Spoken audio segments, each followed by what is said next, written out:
Chloe works with patients facing a wide range of difficulties, including adjustment to diagnosis, anxiety, mood disturbance, identity, self-concept changes, grief and loss, fear of death and dying, and fear of recurrence. And we know that fear of recurrence is a big issue for people living with metastatic breast cancer.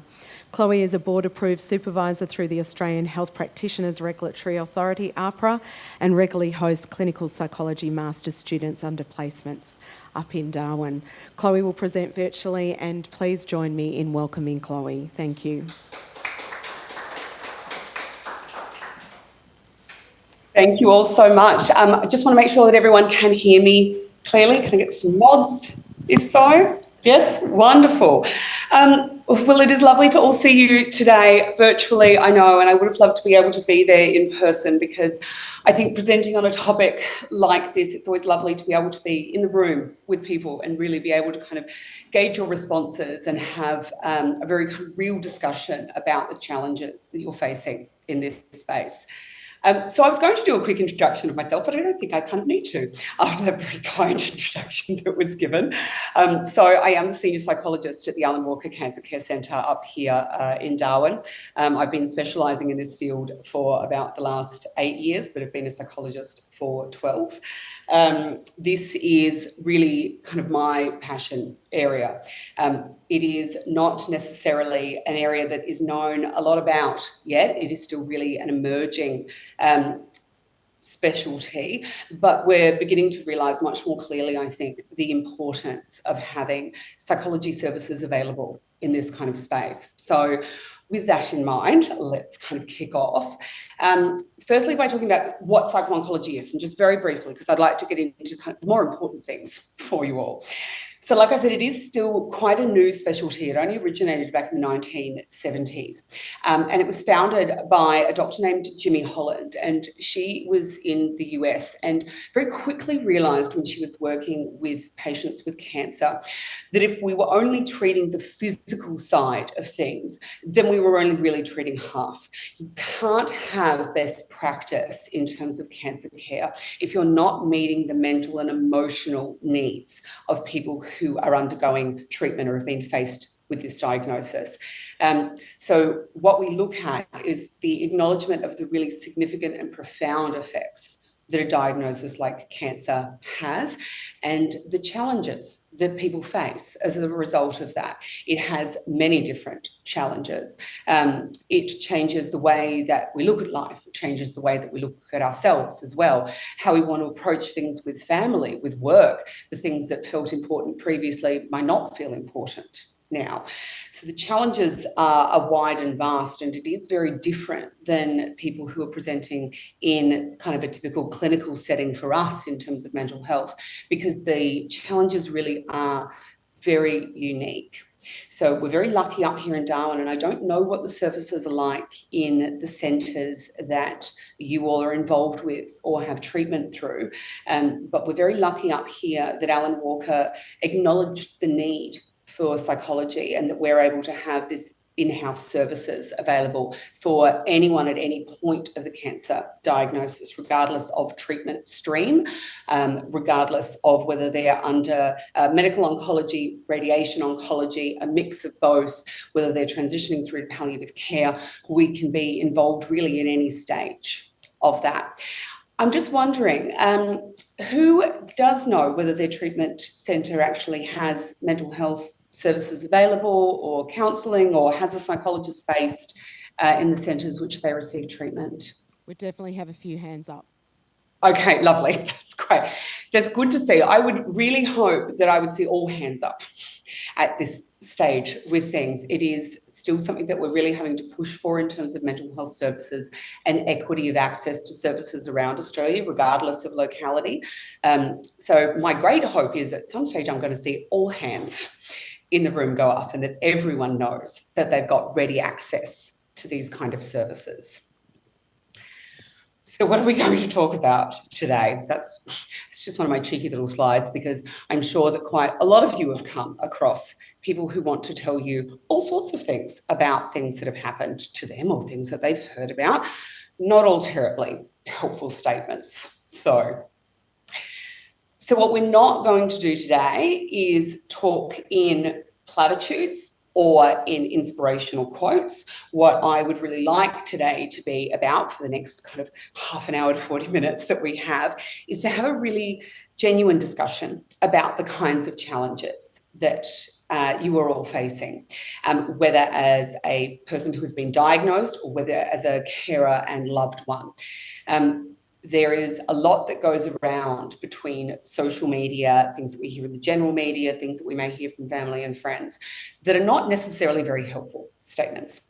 So what I'm going to try and capture today is a lot of information, but in a very short time span. So I am going to miss some things, and I really apologise for that.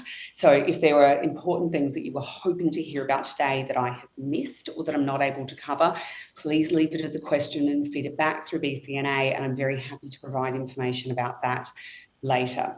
It is a broad range of things that happen for people within this group, and everyone has unique life circumstances. So very unfortunately, I'm just not going to be able to capture it all, but I will do my best. So pathways to diagnosis. This is one of the first real challenges when we're looking at a metastatic diagnosis, because this can come at different points for different people.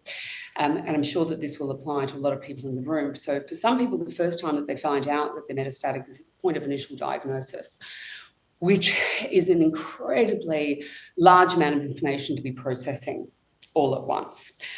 The other way you can find out is progression. So from you've had an initial point of diagnosis and then have had treatment, and unfortunately disease has progressed and has then become metastatic. It can also follow a period of being cancer-free. So a really important distinction for this group that you're all sitting in is that this can come about multiple different ways.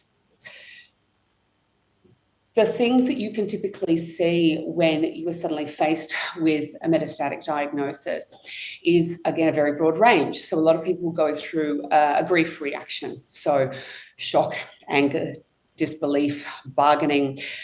Some people may have heard of, has anyone ever heard of stages of grief, the stages of grief model from years ago? No? Yes, there's a few yeses. Few yeses. So let's forget that one. Now that we've said yes, let's forget it, because it doesn't really apply. What we used to think is that grief kind of operated in these nice kind of 5-minute stages and that people moved through. What we now know is that really doesn't work that way. People bounce through all sorts of different reactions. You can start in shock, you can start in anger, you can start in disbelief and move through all kinds of different spaces with it. Grief is not just reserved for periods of loss or of death and dying. We grieve whenever there has been a big change, and there's nothing like a metastatic diagnosis to really bring up those kind of feelings. You can also experience threat-based reactions, so fight, flight, freeze, fawn, all of those kind of responses when we're faced with something incredibly threatening in front of us. Grief-based reactions can happen, threat-based reactions. There's no right or wrong way to respond with this kind of thing. So one person has one reaction, which is threat-based, another person goes completely numb and doesn't process for a period of time. There is no right or wrong way. There can be sudden thoughts about needing to make decisions about life and work, disclosure to friends and family. Some people want to disclose, some people don't. Then there's the challenges of managing the physical side effects, the body changes, the self-esteem issues. You might have impacts from having had surgery. You might be undergoing chemotherapy. If you have come to a point of diagnosis after just having a period of treatment, you're also in the stage of still having really active side effects from whatever that treatment has been. There can also be hormonal changes as well. So if you have been needing to take hormone blocking medications depending on your cancer subtype, then that creates real challenges as well. A lot of people, if they go into a kind of a threat-based reaction, will often have that sudden knee-jerk response of kind of wanting to get affairs in order, wanting to organise kind of everything immediately and feeling sudden time pressures to do everything immediately. So there's lots of emotional challenges in that space.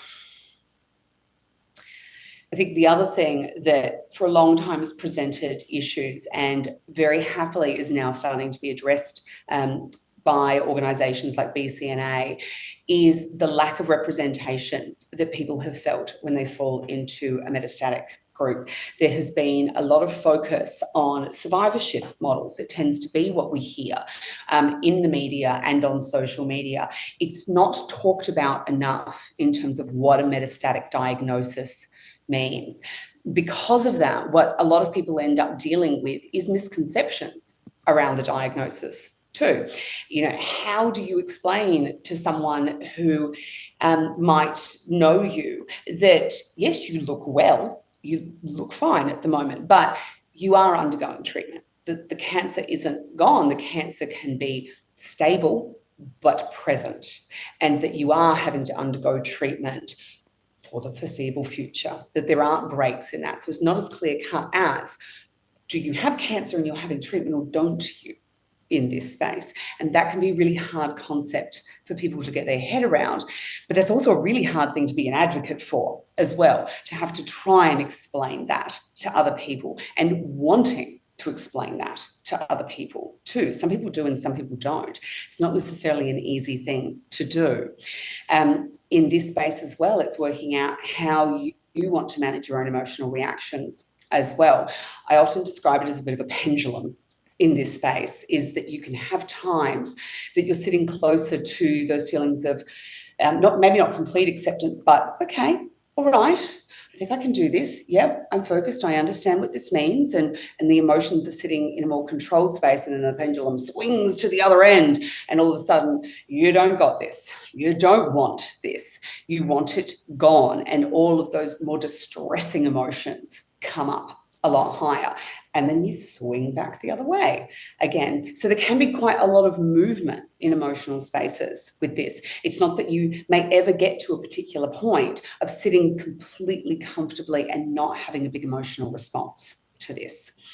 And the last part of all of that, in terms of where you belong, is sense of identity too.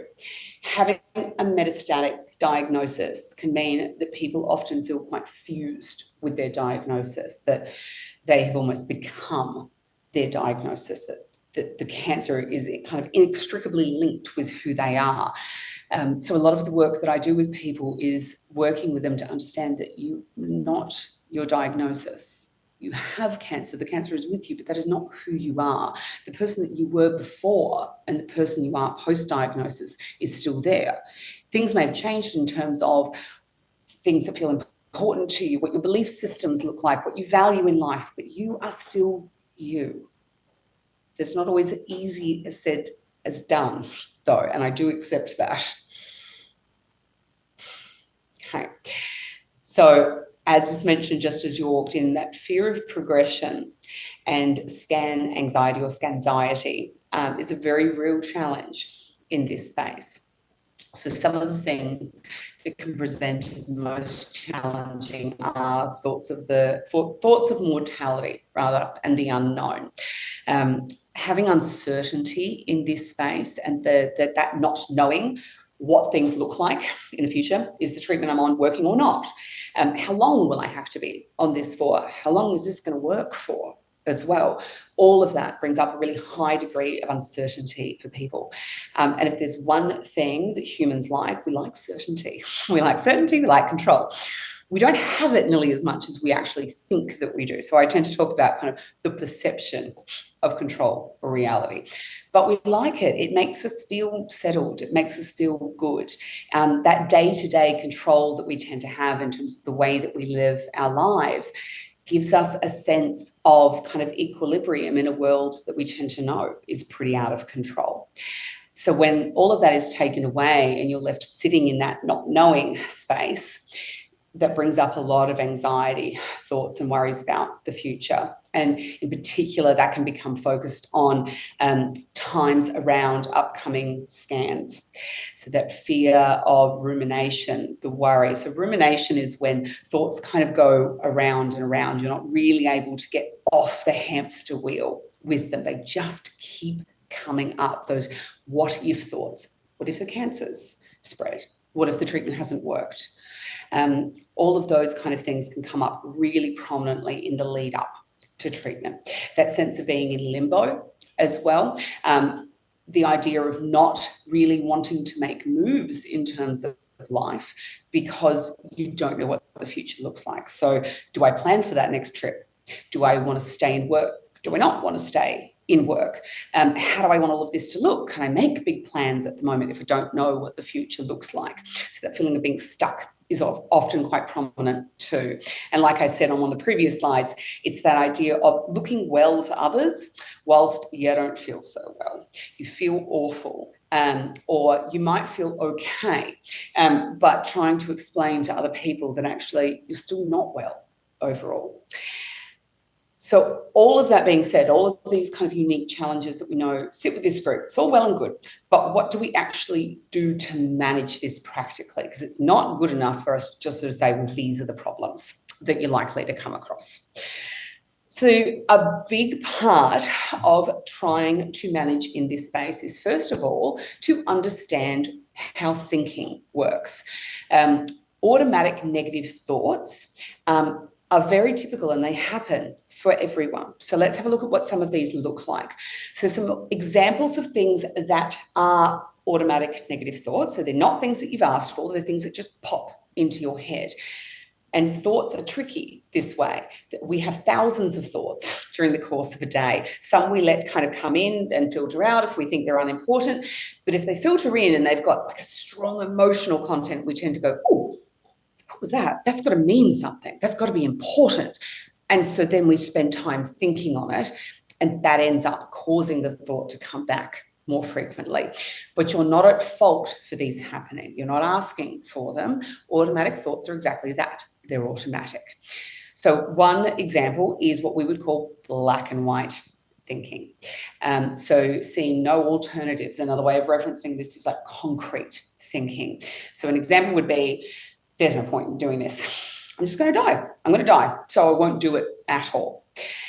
That's one example of it. It can be an overgeneralization as well. That thinking that, well, my husband or my partner, they never ask me how I'm doing, or my family never checks in with me. I'm such a needy person. I just need too much. That sense of having kind of one need, you then label yourself as being needy overall. Discounting the positive. Now, I say this with a little bit of a caveat because we're going to talk about the idea of positivity in a minute and the fact that I actually think that can be really limiting at times.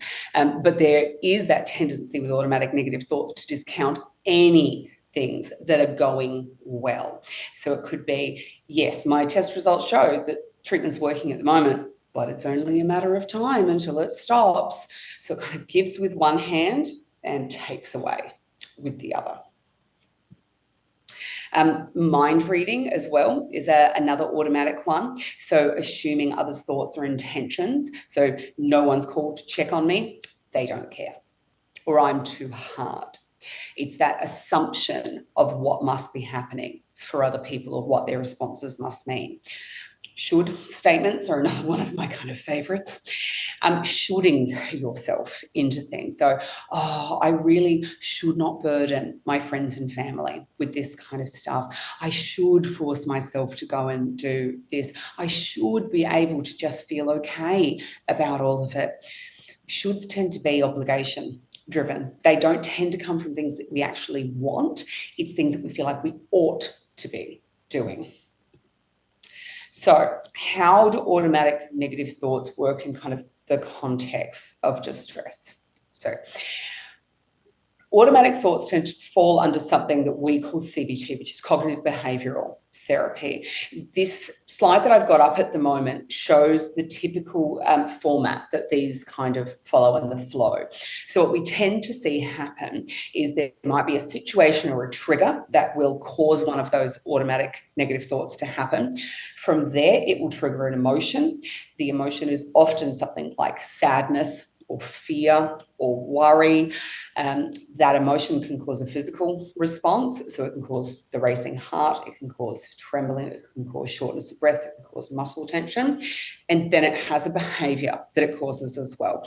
Usually, whatever the behavior is, we're trying to neutralize or get rid of that bad feeling. So it can cause us to avoid things. All that ends up doing, though, is it leads us straight back up to reinforcing the thought again.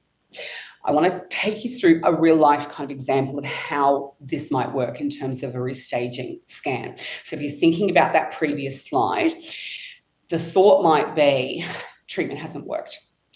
There'll be progression. So the feeling that then triggers, if we're following along, is anxiety, tension, sore muscles, hypervigilance. Hypervigilance is kind of scanning. Think of a meerkat that like looking around for threat constantly. We're very, very hyper aware of everything that is going on around us.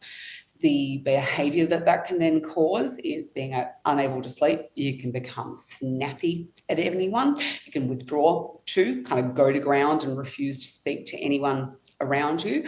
The other thing that it can trigger people to do is reassurance seek as well. So when all of these fear thoughts come up, especially around things like restaging scans, it can cause people to check in with loved ones, check in with friends, tell them what that fear is, because what they're looking for is for someone to tell them that it's not going to happen. So, oh no, it will have worked. You know, of course it will. It'll be fine. And if anyone has ever done that before, tried to get reassurance from someone else, have you ever noticed that in the background to all of that, that little voice in the back of your head kicks in and goes, yeah, but they don't know. They don't know. It could have. So as much as we think that the reassurance seeking is actually helping us, it really doesn't. And all that it tends to do is make us feel like the only way that we're going to feel better is by having someone else external tell us that things are going to be okay. But it doesn't do what it's meant to. It doesn't get rid of the thought. It can actually cause us to have the thoughts more and then engage in that reassurance seeking. So the alternative to that in kind of a CBT model is you have the thought. So you have that thought about restaging scans and you get that automatic worry about treatment not having worked or the cancer having spread. It's about reframing it for yourself at that point and saying, well, okay, this is actually part of my care. Of course I'm anxious. Of course I am. Normalizing it. You don't have to not be anxious in the lead up to things. Naming it and allowing yourself to feel it is the first part of actually allowing that reduction. We spend so much time trying to push down emotions that they just bubble back up. So the first part is just saying, well, of course I am. Of course I'm anxious. The feeling of all of that can still bring up the tension and anxiety, but the next step would be to actually do something with it. So an alternative is, once you've acknowledged it, to say, okay, so I need to plan for all of this. I know that I get anxious in the lead up for it. I should probably tell my friends and family that this is what's going on, so I don't end up snapping at them and getting cranky. But the thing that I'm also going to do is tell them that I don't want them to reassure me, that I don't need them to tell me platitudes and that it's all going to be okay, because I know that that doesn't actually work anyway. What I'm going to ask for them is what I need. So what do I need in this moment? Do I need them to check in with me a little bit more? Do I just need a little bit more understanding with things? Do I need to go out and be distracted for a little while? But working out what that looks like for you. There's another alternative that you can use in the form of something called postponing worry. And it's a big technique and hard to teach in this kind of situation because it's definitely not something I can give you really quickly. But the idea of postponing worry is when those ideas and worries come up about the restaging scan, you essentially acknowledge them and then you put them off. So it's different than telling yourself to not worry about something, because that doesn't work. If you say don't think about something or don't worry about it, it's going to pop back up. Postponing worry looks more like, so I've got that scan coming up on the 31st. Of course I'm worried. All right. There's nothing I can really do between now and then. I've told my husband I'm worried, I've checked in with my friends, right? I know that it's bothering me, but between now and then, it's probably not much I can actually do to make any changes with it. So I'm going to let the anxiety come up on that day. I'll worry about it then. And you say to yourself, I'll worry about it on the 31st. So when the 31st comes, all of these thoughts can come in. But until then, every time that thought comes up, I'm going to say to myself, it's not the 31st yet. It's not the 31st. So when the 31st comes, then I can deal with it. But between now and then, nothing's going to change any of that. The only way that that works, though, is by doing it routinely. If the anxiety thought comes up and then you spend the next kind of hour going, oh my God, oh my God, oh my God, what are we going to do? It ends up reinforcing it. So it does really take practice in this space. And it's not always an easy thing to do when it triggers those really big emotional reactions. But my one big tip in this space is if you are engaging in that reassurance seeking, whether it's about upcoming scans or you've had an ache or a pain or something's kind of changed and you've gone, oh, what is that? That's got to be the cancer, one of those automatic thoughts. Instead of just going to someone and getting them to tell you you're okay, which doesn't do anything anyway, commit to doing something different. So if it is an ache or a pain or you notice something different and it has triggered that worry, you write it down. And instead of engaging in that automatic thought that it must be true, we say to ourselves, right, I'm going to write this down about when the pain happened, where it happened, what I was doing, and then I'm just going to notice it. And I'm going to notice to see whether it keeps coming up. And if it does, then the commitment I'm going to make is I'm going to raise it with one of my treating professionals. I'm going to talk to my breast care nurse about it. I'll talk to my oncologist about it. But I'm just going to keep note of it. And that takes it out of that really emotionally reactive space to it. And it still commits to it. It doesn't treat it like it's not important, but it also doesn't mean that you're engaging with it constantly. Does anyone have any questions about that before we move on to the next part? I feel like she's talking about me. I'm like, I feel like you're talking about me, and it's exactly how I feel. Like I'm about to take a scan on Monday, next Monday, and I'm like, yeah, okay. I'm not worried about it, but I have put it there. It's Monday. It's supposed to be today, and I went, no, let's do it next week. So, yeah. But I feel like you're talking about me. So, yeah. Just a comment. Well, I'm so glad it resonates, but I'm so sorry it resonates at the same time. And it is one of those challenges that it comes up and it is so hard to deal with. And I think you should be incredibly proud that you have been able to do that and to kind of go, right, this is where that needs to sit for me. And it's a really powerful method of using it. There's another technique, and I know we're already moving through time so quickly today, so bear with me. This model that I just took you through is more of kind of a CBT-based model. The next one that I want to talk to you about quickly is a different model, is ACT, which is acceptance and commitment therapy that we talked, that was introduced very early on when we did my bio. So another way of looking at a situation like a cancer diagnosis is kind of akin to quicksand. No one intentionally walks into quicksand. But if we ever find ourselves in quicksand, what is the one thing that we're not meant to do? Feel free to yell it out. Struggle. If we find ourselves in quicksand, the worst thing that we can possibly do is to struggle. Now, what is the one thing that you're meant to do if you find yourself in quicksand? Stay still, arms out. Stay still. Yep, don't move. But how incredibly counterintuitive does that feel to find yourself in an awful situation and to not struggle? So the normal thing we do is we try and struggle, but we get sucked deeper. So if you struggle in quicksand, you get sucked deeper. And this is the same kind of stuff. You have found yourself with this diagnosis. So the quicksand can be the diagnosis itself. It can be the emotions that it brings up. And yet we struggle. We're like, but I don't want it. I want to get out of it. And all of a sudden we're up to here with it. Staying still in something doesn't mean that we like it or we accept it or we want it.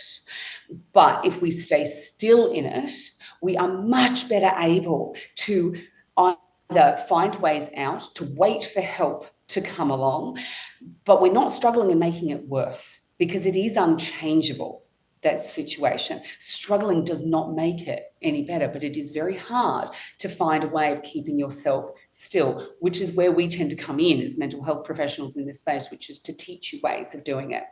There was another quick technique that I kind of wanted to take you all through. You should all have a piece of pink paper somewhere. Yep, we've all got paper. On the table. Everyone got their pink paper? Yes? Yep, they've all got their paper. So I'm going to take you through what this kind of looks like. It's a different alternative to the quicksand analogy. So I want you all to imagine that your little piece of paper is either your diagnosis or it's the emotional struggles or really anything big that you've got going on in life at the moment. Now, what I want you to do, hold that bad boy straight up in front of your face. So this is your... Everyone's got it in their both face. hands. Everything's in front of your face. Now, who can see what's going on around them with that all up in their face at the moment? Who can reach out and seek help or connect with anyone else who's around them? Who's got a proper view of their environment when their problem is all up in their face constantly? Anyone? No. No. So what I'd like you to do now is pop the piece of paper on your lap. Okay. So it's still there, isn't it? The problem's not gone. It's still there, but your hands are free. And you can see everyone around you and you can attend to everyone around you and you can ask for help and people can see that you need help as well.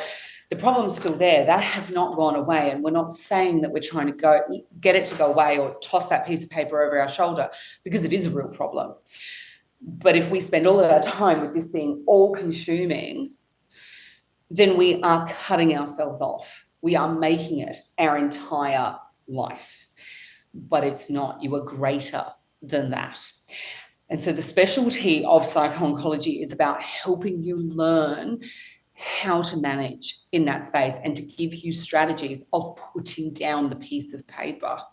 You can even do this yourself at times. If you find yourselves getting incredibly overwhelmed, I want you to imagine that kind of piece of paper in front of you or that quicksand effect and recognizing I'm in the struggle. I am struggling in it at the moment. And then getting yourself to sit for a second and remind yourself that, yes, we're in it, but struggling or becoming all absorbed is not changing it or making it any better. In fact, it is allowing it to take over more.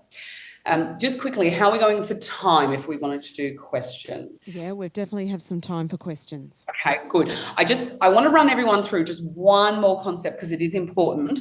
And then I will try and fly through psychologists. We can talk legs off chairs. It's a terrible trait.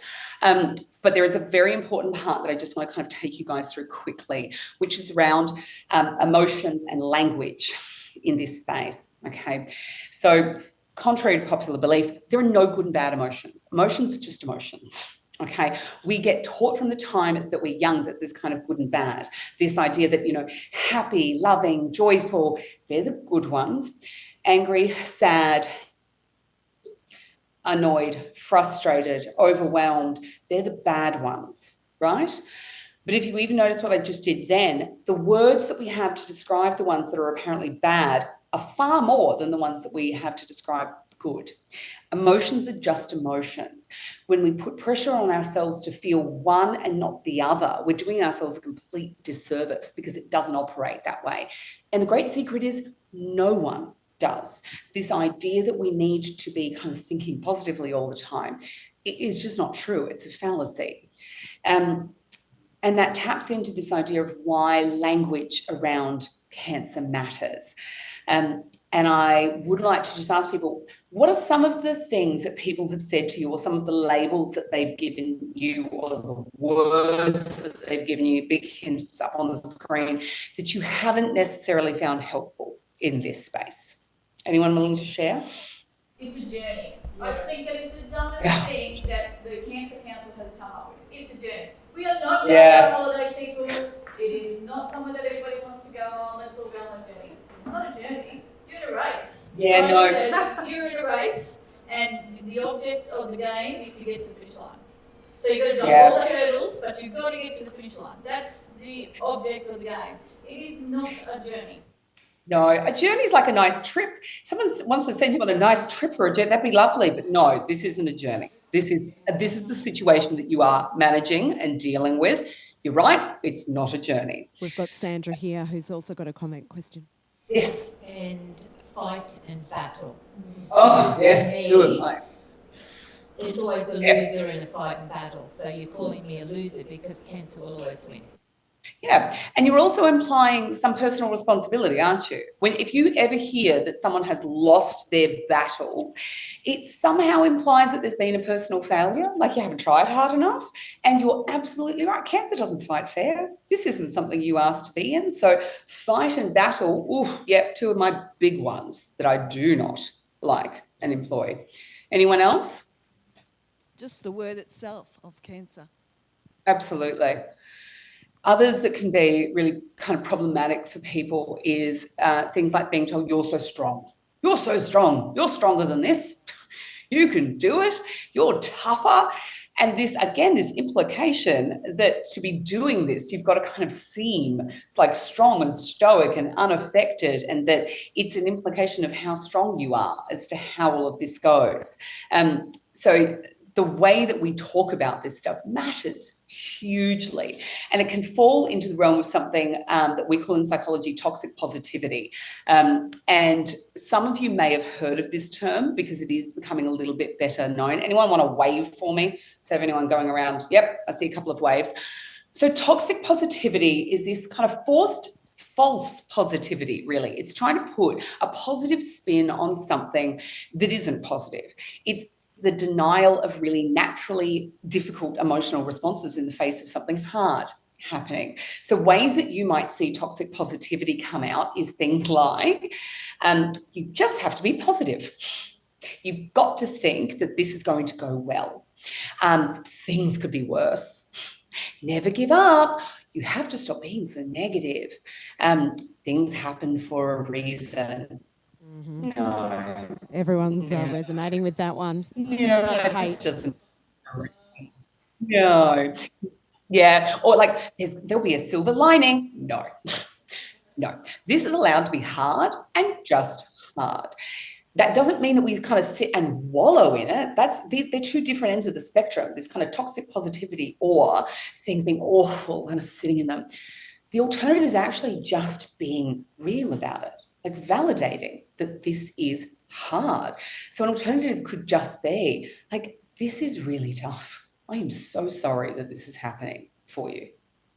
And see how that doesn't try and fix it either. That doesn't try and kind of go, but we're all so used to trying to fix things for people. If we see them dealing with something difficult, we want to make it all better.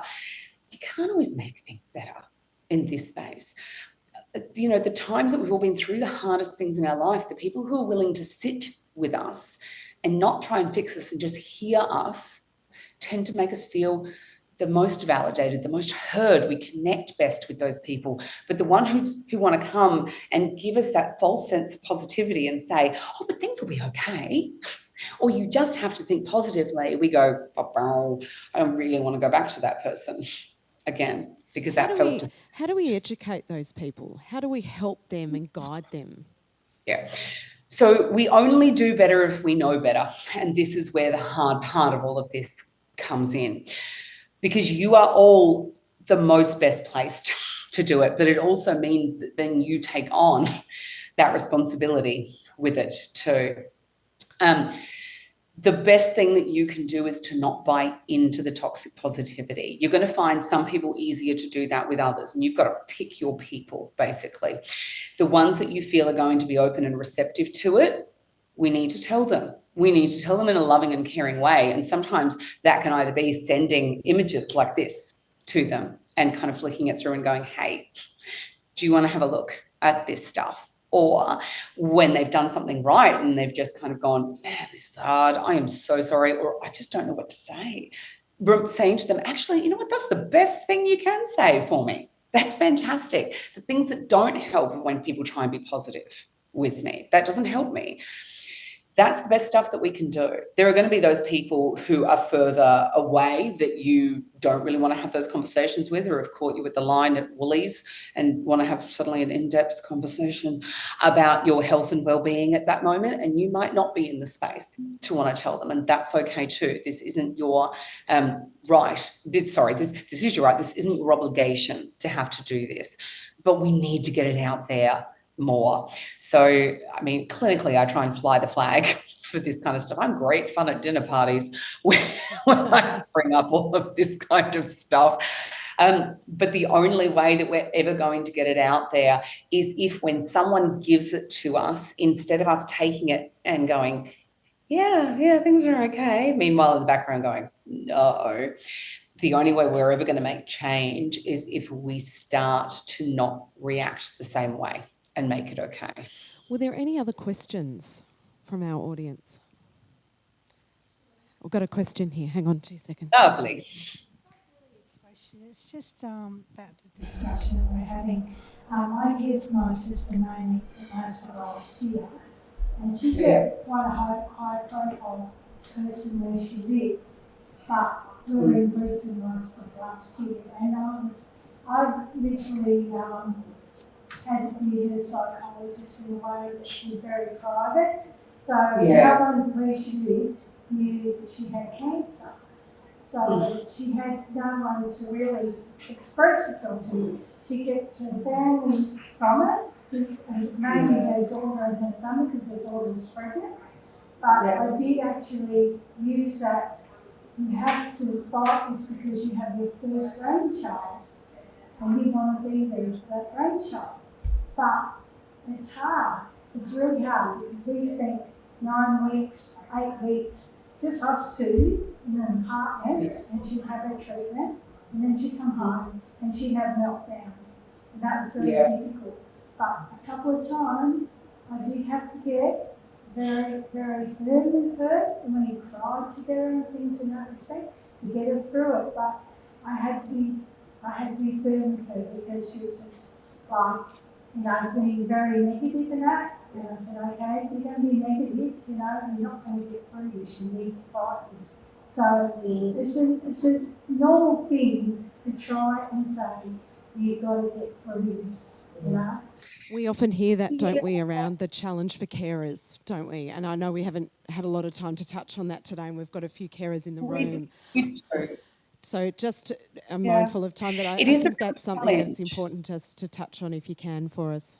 Absolutely. And look, it is a real challenge. And the thing that I think is the most important is for everyone to get access to help as early as they can with this. People can be really, hesitant to engage and think, oh, it's not that bad, or I've got enough supports.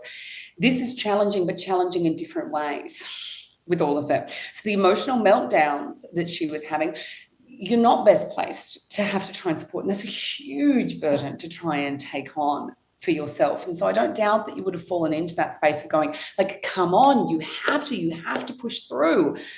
But what you're dealing with and what she's dealing with and the way that you're dealing with it are two very different things. All of those fears of kind of the mortality and how overwhelming it feels will have just gotten on top of her at times, and you will have wanted to just kind of pull her up by the bootstraps and get her through all of this. But that to me is a sign of two people who are not getting adequate support with their emotions, that are having to kind of come together and support each other as best as they know how.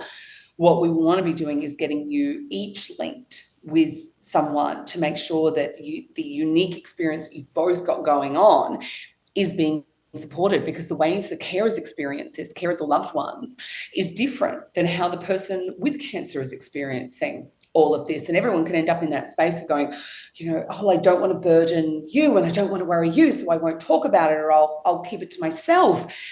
And spoiler alert, everyone's worried. Just because you're not talking about it doesn't mean the other person's not worried or scared. They're just keeping it to themselves. And everyone will be going to worst case scenario if they see you not talking about it or trying to keep to yourselves. We don't think, oh, they're going okay. In fact, we worry more. There is no way of alleviating the worry that each person will feel for the other you love and you care about each other, of course you're going to.